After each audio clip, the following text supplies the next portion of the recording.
Halo semuanya, Assalamualaikum warahmatullahi wabarakatuh. Bertemu lagi dengan saya, Cynthia, dengan nomor induk mahasiswa 248410230007. Pada video kali ini, saya akan menyajikan sedikit materi tentang perumusan masalah dalam penelitian kualitatif yang bersumber pada buku Metodologi Penelitian Kualitatif karya Profesor Dr. Lexi Jimulung, MA, edisi revisi yang dimuat dalam Rosdataria. Oke, untuk daftar isinya, di sini ada 6 bahasan yang akan saya bahas. Yang pertama mengenai pembatasan masalah melalui studi melalui fokus. Yang kedua adalah pembatasan studi. Yang ketiga ada model perumusan masalah. Yang keempat ada contoh model perumusan masalah. Yang kelima ada analisis perumusan masalah. Dan yang terakhir adalah langkah-langkah perumusan masalah. Langsung saja pada bahasan awal, yaitu pembatasan masalah melalui studi fokus. Apa itu masalah? Masalah adalah suatu keadaan yang bersumber dari hubungan antara dua faktor atau lebih yang menghasilkan suatu situasi yang menimbulkan tanda tanya dan dengan sendirinya memerlukan upaya untuk mencari suatu jawaban. Secara sederhana, masalah ini adalah suatu ketimpangan, suatu kesenjangan antara apa yang kita harapkan dengan apa yang terjadi di lapangan. Atau singkatnya, yang lebih singkat adalah perbedaan ataupun kesenjangan antara ekspektasi dan realita. Ada 3 macam masalah. Ada yang namanya masalah untuk peneliti, ada yang namanya evaluans untuk evaluator, dan ada yang namanya pilihan kebijakan untuk peneliti kebijaksanaan. Di sini antara masalah, evaluans, dan pilihan kebijakan itu sama-sama merupakan masalah. Hanya saja bagi peneliti itu namanya masalah, bagi evaluator itu namanya evaluans, dan bagi peneliti kebijaksanaan itu namanya pilihan kebijakan. Perumusan masalah itu harus dilakukan dengan mengumpulkan sejumlah pengetahuan. Jadi, dalam merumuskan masalah, sambil kita merumuskan masalah, selain dari observasi, kita harus mencari kajian literatur yang memang mendukung atau menguatkan, memang masalah tersebut harus kita teliti. Jadi, di sini perumusan masalah dilakukan dengan jalan mengumpulkan sejumlah pengetahuan yang memadai dan yang mengarah pada upaya untuk memahami atau menjelaskan faktor-faktor yang berkaitan yang ada dalam masalah tersebut. Nah, di sini ada 2 maksudnya. Yang pertama adalah penetapan fokus itu untuk membatasi studi, dan yang kedua, penetapan fokus tersebut berfungsi untuk memenuhi kriteria inklusi-eksklusi atau kriteria keluar masuk suatu informasi yang baru diperoleh di lapangan. Kriteria inklusi-eksklusi adalah 2 buah kriteria yang saling bertimbal balik atau bertolak belakang yang memang dibuat dalam sebagai upaya dalam merumuskan suatu perumusan masalah yang memang sesuai. Kriteria inklusi adalah kriteria yang memang sesuai dengan penelitian kita. Kriteria eksklusi itu kebalikannya. Jadi seharusnya kita harus membuat suatu kriteria inklusi-eksklusi dalam menyusun suatu perumusan masalah. Nah, perumusan masalah ini bertumpu pada fokus yang bersifat tentatif. Tentatif di sini maksudnya adalah mampu berubah ataupun dapat berubah. Maknanya bahwa penyempurnaan perumusan fokus atau masalah itu masih tetap bisa dilakukan sewaktu-waktu peneliti berada di latar penelitian. Hal itu sesuai dengan karakteristik kualitatif bahwa desainnya dapat berubah sesuai dengan situasi atau konteks penelitian yang dihadapi. Bahasan yang kedua merupakan suatu pembatasan studi. Perumusan masalah merupakan tahapan yang menentukan dalam penelitian kualitatif. Tentu saja, apapun penelitiannya, masalah ataupun perumusan masalah itu wajib ada karena menjadi tolak ukur ataupun sumber dari apa yang harus dilakukan dalam melaksanakan sebuah penelitian yang terjadi di lapangan. Walaupun mungkin pada hal ini bahwa dalam penelitian kualitatif itu sifatnya masih tentatif ataupun dapat berubah sesuai dengan kondisi lapangan nanti. Yang pertama, suatu penelitian itu tidak dimulai dari suatu yang vakum ataupun kosong. Jadi tentunya suatu penelitian dimulai dari suatu masalah. Implikasinya seyogianya membatasi masalah studinya yang bertumbuh pada fokus. Seperti hal-hal tadi yang sudah dipaparkan sebelumnya. Yang kedua, fokus itu pada dasarnya merupakan sebuah masalah pokok yang memang bersumber dari peneliti atau melalui pengetahuan yang diperoleh melalui perpustakaan ilmiah ataupun kepustakaan lainnya. Implikasinya adalah bahwa apabila peneliti merasakan adanya masalah, seyogianya harus mendalami perpustakaan yang relevan dulu. Di sini maksudnya adalah bahwa ketika kita sudah mengetahui suatu masalah yang di lapangan melalui observasi, itu sangat baik sekali ketika kita mencari sumber-sumber yang relevan, artikel-artikel yang relevan, yang memang mendukung ataupun memadai bahwasanya wajib ataupun penting bahwa kita melakukan sebuah penelitian di lapangan tersebut.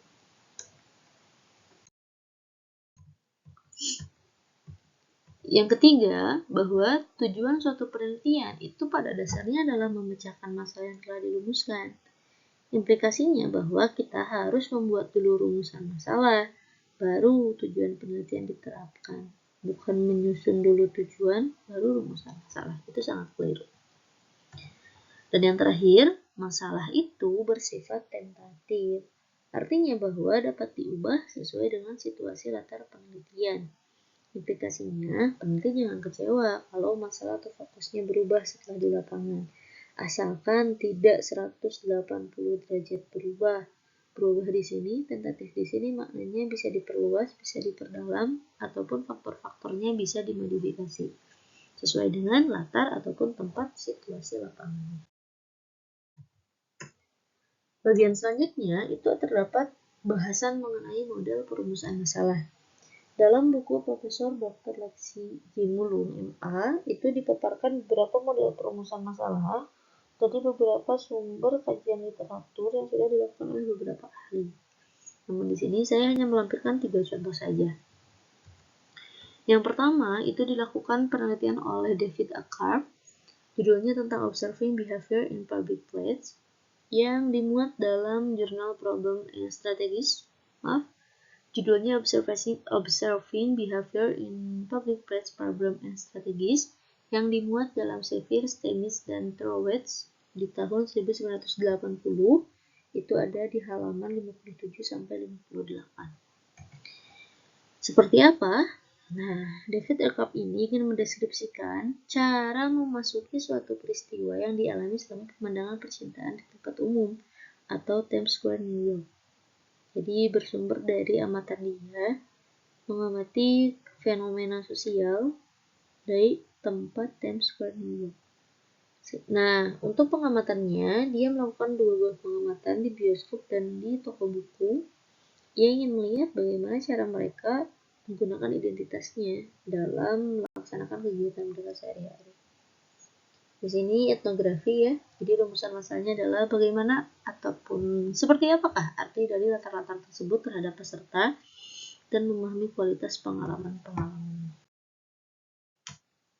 Contoh kedua, dilakukan penelitian oleh Malcolm Spector, judulnya Learning to Study Public Figures, yang dimuat dalam Sevier, Stemis, and Trowetz di tahun 1980 yang termuat dalam halaman 98. Kalau Malcolm Spector ini ingin menguraikan masalah metodologi yang dihadapi dalam 2 studi konvensi sosial. Dengan objek ataupun subjek penelitiannya adalah seorang tokoh masyarakat, kaum elit, ataupun orang-orang yang berkuasa. Adapun rumusan masalah yang ia susun ialah bagaimanakah penelitian kita dipengaruhi oleh kenyataan bahwa orang-orang yang diteliti adalah orang-orang terkenal yang merupakan tokoh-tokoh masyarakat. Jadi dia ingin membahas tentang hal tersebut. Contoh ketiga, itu dilakukan penelitian oleh Gary Alan Fine yang berjudul Cracking Diamonds, Observer Role in Little Language Baseball Setting and the Acquisition of School Competence, yang dimuat dalam Sevier, Stemis, dan Trowetz di tahun 1980 di halaman 118. Gary Alan Fine ini ingin melihat bagaimana permasalahan yang ada pada anak-anak dengan mengungkap bahwa kenyataan biologis bahwa orang dewasa itu kan dari anak-anak terlebih dahulu. Kemudian bahwa kultur anak itu selalu berubah. Subjek pengamatannya itu adalah anak-anak dan rumusannya adalah bagaimana cara peneliti mempelajari kaitan antara kemampuan sosial dan peranan di masyarakat kanak-kanak. Di bagian berikutnya terdapat bahasan mengenai analisis perumusan masalah. Dalam bagian ini dibahas dua hal. Yang pertama, kriteria analisis yang terdiri dari 6 kriteria, dan yang kedua dibahas mengenai kajian dan temuan berdasarkan contoh penelitian terdahulu.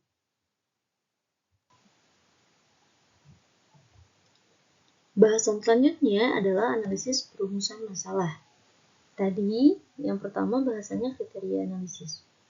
Profesor Dr. Lexi Mulung itu memaparkan terdapat 6 kriteria analisis dalam menganalisis perumusan suatu masalah. Yang pertama, apakah rumusan masalah itu menghubungkan 2 atau lebih faktor definisi masalah? Apakah sudah proporsional? Apakah dalam bentuk diskusi atau gabungan keduanya? Yang kedua, apakah rumusan masalah dipisahkan dari tujuan? Apakah rumusan masalah yang dicampur adukan dengan metode penelitian? Apakah penelitian dipandang sama dengan tujuan penelitian? Apakah tujuan penelitian dimaksudkan untuk memecahkan masalah? Apakah rumusan masalah yang disatukan dengan tujuan penelitian di masyarakat di masalah penelitiannya juga dibahas metode?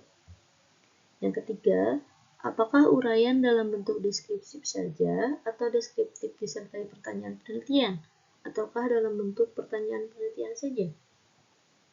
Kriteria analisis yang keempat itu adalah apakah rumusan masalah dipaparkan secara khusus sehingga telah dapat memenuhi kriteria inklusi eksklusi, ataukah masih berkaitan dengan masalah penelitian, ataukah hanya dinyatakan secara implisit?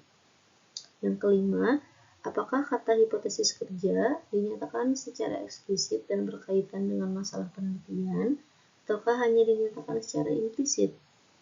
Dan yang terakhir, apakah secara tegas pembahasan studi dinyatakan dengan istilah fokus secara eksplisit atau tidak, dan apakah fokus itu merupakan masalah?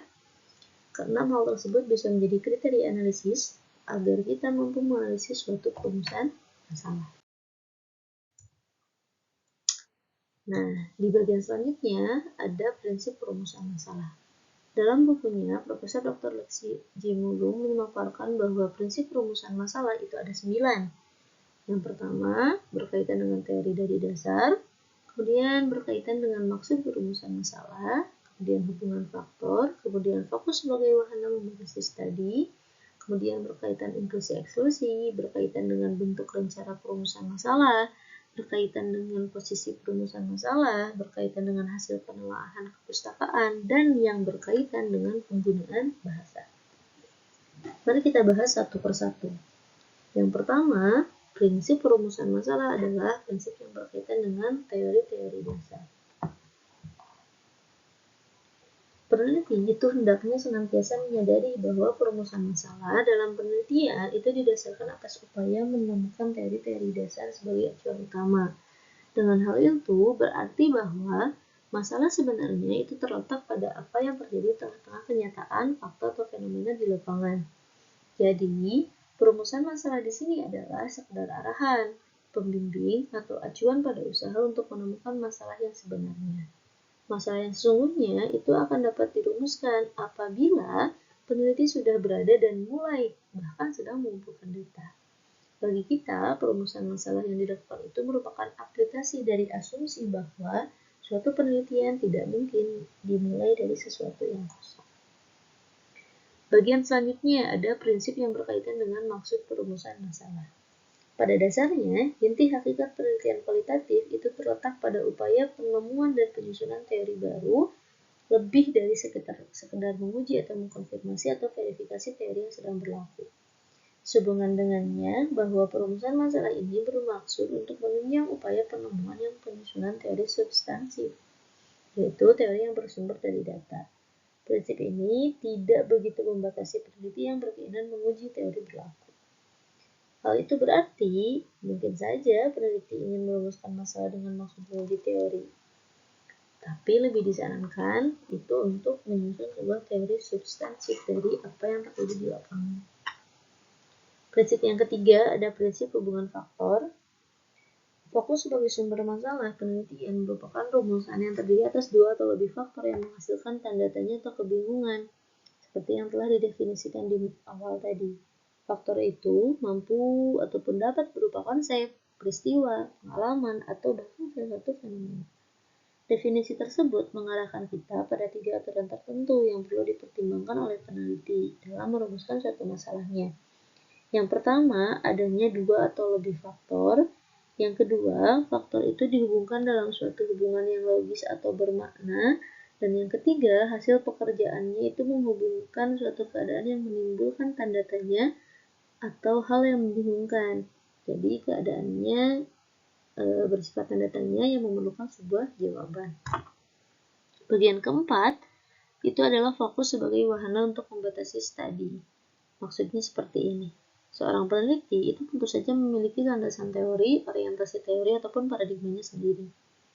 Mungkin berdasarkan pengetahuan sebelumnya, ataupun berdasarkan pengalamannya. Nah, penelitian kualitatif ini bersifat terbuka. Artinya, tidak mengharuskan peneliti menganut suatu orientasi teori atau paradigma tertentu. Namun, dalam penelitian kualitatif itu tentunya paradigma alamiah yang memang digunakan. Bagian kelima itu ada prinsip yang berkaitan dengan kriteria inklusi eksklusi.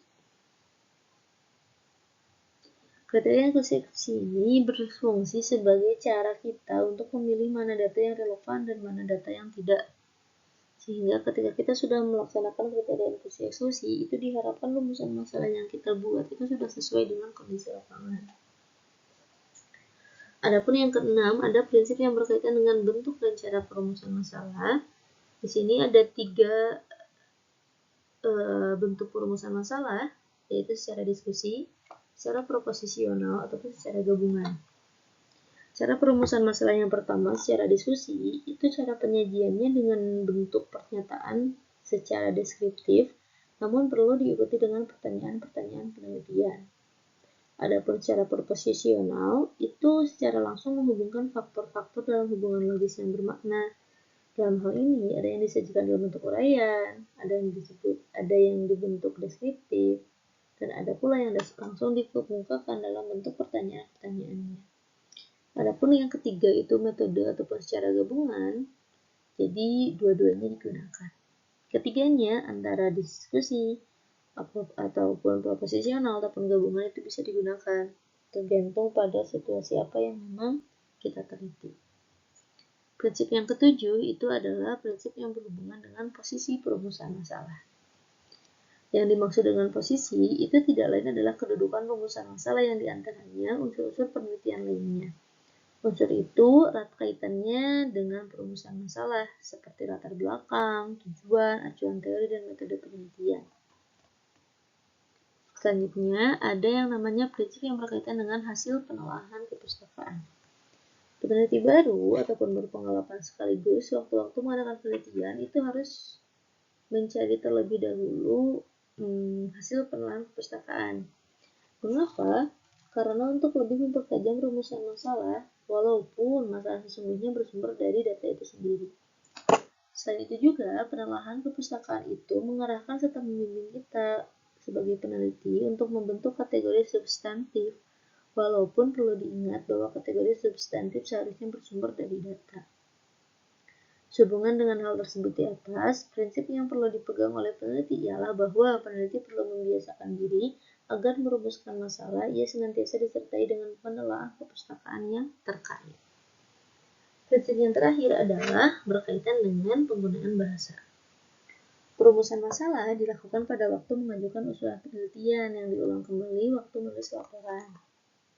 Rumusan masalah itu disajikan sebagai bagian tak terpisahkan dari unsur lainnya yang pada waktu penelitian mempublikasikan hasil penemuannya. Dalam menulis laporan ataupun artikel tentang hasil penelitian, dalam merumuskan masalah, hendaknya itu harus mempertimbangkan ragam pembacanya, sehingga rumusan masalah yang diajukan dapat disesuaikan dengan tingkat kemampuan penyimak dan pembacanya, agar hasil dari tulisan kita itu mudah dimengerti. Dengan kata lain, penulisan rumusan masalah harus disesuaikan dengan tingkat keumuman para pembaca. Seperti itu ya. Jadi, sajian bahasa yang digunakan dalam penelitian ataupun rumusan masalah itu harus disesuaikan dengan target pembacanya. Seperti itu bahasan mengenai 9 prinsip perumusan masalah. Bagian terakhir adalah langkah-langkah dalam menyusun suatu perumusan masalah. Bagaimana langkah perumusan masalah? Yang pertama, kita tentunya harus menentukan fokus penelitian. Yang kedua, kita harus mencari berbagai kemungkinan faktor yang ada kaitannya dengan fokus penelitian yang dalam hal ini dinamakan subfokus. Kemudian selanjutnya, dari antara faktor-faktor terkait, adakan suatu pengkajian mana yang sangat menarik untuk ditelaah. Kemudian, tetapkan mana yang akan dipilih. Dan yang terakhir, kaitkan secara logis faktor-faktor subfokus yang dipilih dengan fokus penelitian yang sudah kita pilih.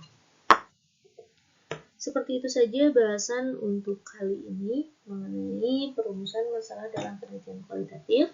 Semoga apa yang disampaikan mampu bermanfaat, khususnya untuk saya dan tentunya untuk kita semua.